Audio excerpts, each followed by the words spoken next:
Soul Simmers, welcome to the Builders Bootcamp, your ultimate training ground for learning how to build in The Sims. Whether you're a beginner or someone who's looking to level up their skills, this series will take you from the beginner tips to the pro level builds. This is the 2025 updated edition of the series that I did in 2022, since we've had quite a couple of build updates in The Sims, and it will cover everything that you need to know to create your dream builds in the game. So grab your blueprints and let's get to building. In episode 4 of the Builders Bootcamp, we are going to cover roofing. Roofing is one of those parts in The Sims 4 that a lot of people are a little bit scared of because it can be a little bit overwhelming. So that's why we're going to walk you through everything you need to know about roofing in The Sims 4 step by step. This tutorial is going to cover all the basics in terms of controls, what you need to know, things that you can keep in mind when roofing a build on how to make it look good. However, if you're looking for a guide on how to do like very specific types of roofs, like a Victorian roof or a traditional Japanese roof or a more blue suburban roof, feel free to check out my other in-depth roofing tutorial that I've made, and I've linked in the description box down below, as this tutorial will only cover all of the basic controls,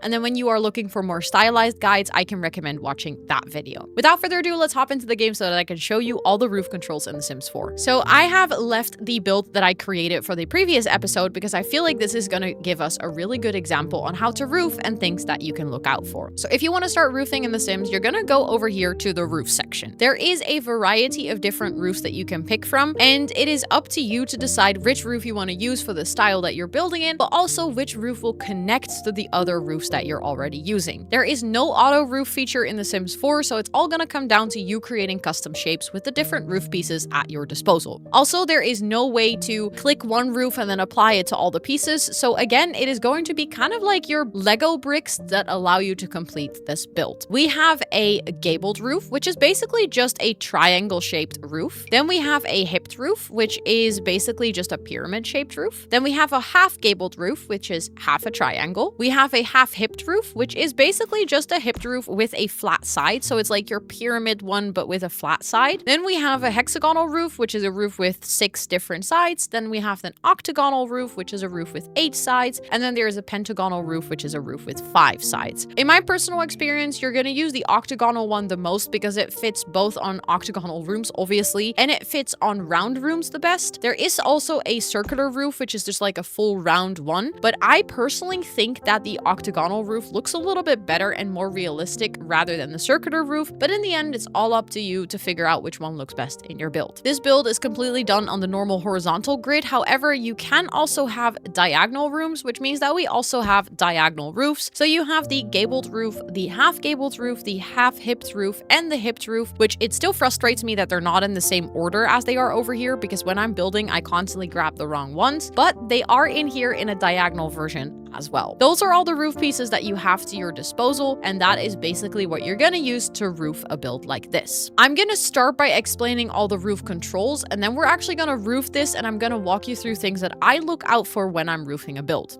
If you click on a roof and you actually place it down, as you can see, that piece doesn't necessarily fit what we have right now. Just as with walls, you get a bunch of controls. There's even more on a roof than that you have on a room, so I'm just going to walk you through all the arrows and explain what they do. The bigger arrows that are very similar to the arrows that you have on a room when you click on it allow you to make that roof bigger or smaller. From either side, you can either drag it out like this, you can drag it in to make it smaller. Those are just your basic controls to decide basically how big this roof is going to be. If you notice that by dragging it out, this roof becomes really tall and you don't like how tall that is, you can actually click it and then use the arrow at the top to make it flatter or actually make it higher and pointier. Then, as you can see, there's also the similar controls as to a room. You can rotate the roof around, you can copy the roof, and you can fully move the roof. With those out of the way, we've covered the most basic controls of a roof, but then there's actually some more advanced controls that allow you to change the curvage, that allow you to change the overhang of the roof. So if you click on it, you actually see these 2 little dots floating above the roof. If you click it, doesn't really matter which one you click because it automatically adjusts both sides of the roof. You can actually change the curvage of the roof. So you can create a very round roof or a very pointy roof with like a very strong curve, I would say, but like an inward curve or an upward curve. You can do this very gradual. Obviously, I'm showing you guys like the more extreme versions right now, but you can change this quite gradually if you want to. There's even a way to get more control control, which I'll show you later.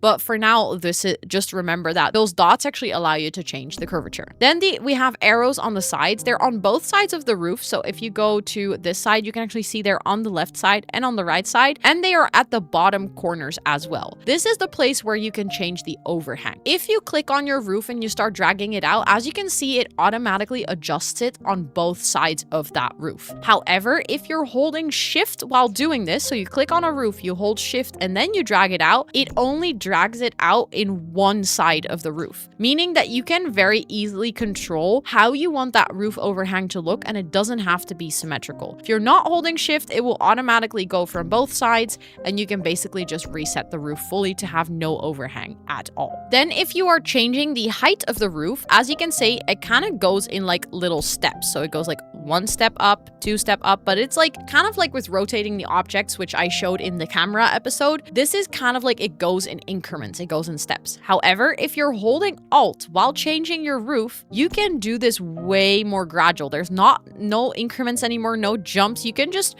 fully get control over the height of your roof. This is just really nice if you're trying to connect roof pieces and make sure that they connect precisely. Then if you are on a roof, you have selected it and you've clicked on it, you can also do Shift C on your keyboard to actually get more controls. As you can see now, all of a sudden there is an extra set of dots that is floating here, which means that you get to control the curvature of the roof from 2 different places. This upper dot will control the curvature of the top part of the roof, but then the second dot will control the bottom part of the roof, meaning that you can basically have this part curve inwards and then that part curve outwards. This is great for if you want like a bit more specific control over your roofs, if you want to create more interesting roof shapes. And this is something that I think a lot of people, even more advanced builders, do not always know, that if you hold that roof and then you click Shift C, it will also disappear. It will reset. That's good to know. If you get rid of those specific controls, it resets to the original position. But if you press Shift C, it will actually give you that extra control on the roof. Then if you want to make sure that you can customize your roof a little bit more, there are roof patterns that allow you to change what that roof looks like. And there is a bunch. And again, if you have more packs, you'll have more roof textures, but the base game has a good selection of solid roof textures. My biggest recommendation for roofs is just never keep the default texture, because I think all of us simmers perceive that default texture as you forgot to change the texture of the roof. Just change it to something else. There's like a bunch that have the same style as this one, but are just like slightly different, and it just will give you a build that more finished look. Then there are also roof trims, which will basically go around the edges, and I personally think that you can see roof trims the best if you have a little bit of an overhang. So let's create that overhang, let's bring it back, and then from here you can either have it like a very subtle trim or a very intense trim around the roof. I would say make sure to always put a roof trim, because again, it's just going to give your build that finished look. It's going to make your roof looks infinitely better, even if the shape isn't perfect. So now that you know how to place roofs and how to customize roofs, I think it is time to actually start talking about how to go about roofing a build like this. And something that I always advise to people is start with roofing the biggest part of your build that you can roof with one single roof piece. In this case, that would be this top square up here. You can place one big roof piece without getting interrupted. For now, I'll place it like this. Maybe I'll turn it around. I am not entirely sure yet. I'm also going to get rid of that balcony there because I don't think that necessarily looked super good. From there, we're actually going to work on roofing like the bump outs and stuff. And this is where you'll see that it also really comes in handy if your build has different bump outs, because it will create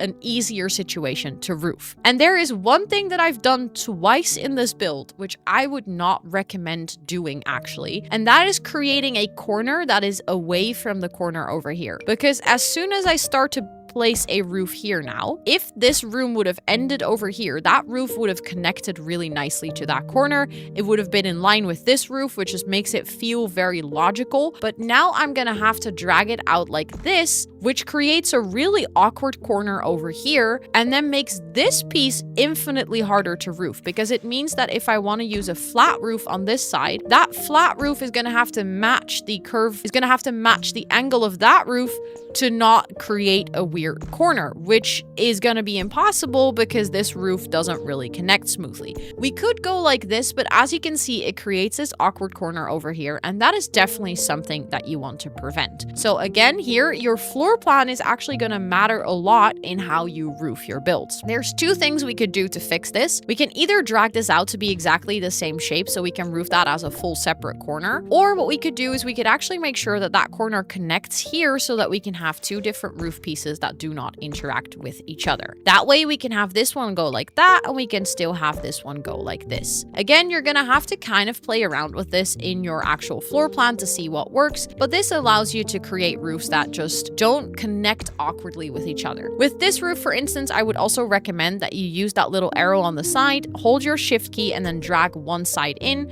so that it doesn't connect or clip with that roof. However, I also know that certain people do not like the look of this. It does get better if you put some roof trim on it, but I know that some people prefer the overhang, some people prefer roofs that connect. That is just a taste thing, so experiment with what you like and what you think looks best. So now that we've got those two rooms, let's actually see, because we did take away a room over here and we might actually need that space. There's different things that you can do. You can either create an additional small room over here where you can again get that same roof and then just make it a bit smaller. I like to copy and paste my roofs because that way I can make sure that the angle and like the height of the roof is exactly the same everywhere, which does 100% look better. Looking at this, I think it might actually be nice to rotate this one around so that it's a bit more interesting shape-wise. And I don't really like how that looks, so maybe actually we shouldn't rotate that one around, but we should actually change this one into a flat roof. So again, this is definitely something that you're just gonna have to experiment with a little bit.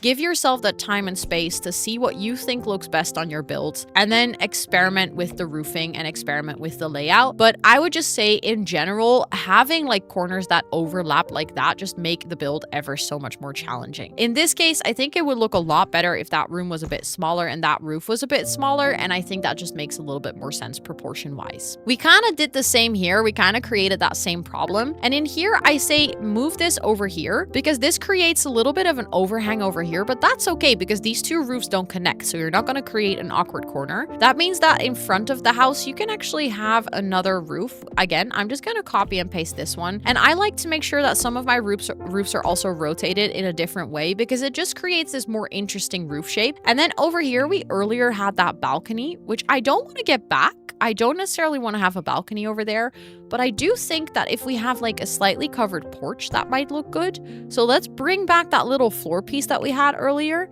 and then let's get this hipped roof in here that we can just get like this. I want to get rid of that side, so I'm holding shift again. I'm dragging it in. I keep adding the roof trim as we go because for me personally, seeing the roof trim will help me envision what it's gonna look like in the end. And as you can see, we now have like a little covered porch, which I think looks pretty darn cute. Then, like I said, we have this side of the build and we have like this corner, which almost, if you think about it, would be great for like a wraparound porch almost. So if you want to do a wraparound porch here, I would suggest that you get this hipped roof. You make sure that it has like a little bit of an overhang, and then you can just drag it out to create that covered porch feel. And as you can see, we still have some issues here with like roofs that are clipping a bit awkwardly. So I would say then like make sure that that one connects nicely. So now that I'm seeing this, I'm realizing that these two pieces don't really connect nicely. So then I'm going to get rid of it again. And I think I will move this somewhere else in the build that can either go over there or we can actually have that upstairs. I think that might be interesting to actually move this over here. And then we can create a more interesting shape for this roof. So we can have this one go like this, and then I would like to definitely tuck in that little edge so that this one has just like a little roof on both of those sides. And then over here we can have another roof that goes like this. I think this is definitely an interesting roof shape. As you can see, because they connect on the corner here, you also create this like really nice corner connection between those two roof pieces. If you prefer, you could even have this have like the overhang. Some people like the look of that. Some people prefer this to like have a hipped roof because they think it looks a bit better, we can also absolutely do that. So there's like, again, you can experiment a lot with how you set up your roofs in The Sims. It all comes down to preference and what you think looks the best. I think for me personally, something that I definitely do with roofs is I make sure that I take the time for it, and I'm also okay with sometimes just completely deleting the roof and starting over. Something that also greatly helps for this is actually using real life builds. I'm not saying that roofing on real life builds always looks phenomenal, and sometimes in The Sims it looks even more ridiculous even though it really works in real life, but just using a real life floor plan will probably push you to create a floor plan that has more bump outs and stuff, and in the end will help you to create a floor plan and a roofing situation that looks better. Again, I would like to mention that I have this full roofing tutorial in the description box down below where I talk about more specific roof styles and I show you how to create those. And it also includes some more instructions on how to do roofing, and like basically is a little bit of a repetition, or this one is basically a repetition of that video, but just more narrowed down. And there is like also general building instructions for roofing in there, so feel free to check that out if you're interested. And if you like this series, it's been helpful so far, please toss this video a cheeky like, as it does really help this video get to more people. And then if you're interested in seeing more Builders Bootcamp episodes or any other of the Sims videos that I make, don't forget to check out my channel, and if you like what you see, hit that subscribe button and notification bell. And with all of that being said, thank you so much for watching, and I'll see you on the next one. Bye everyone!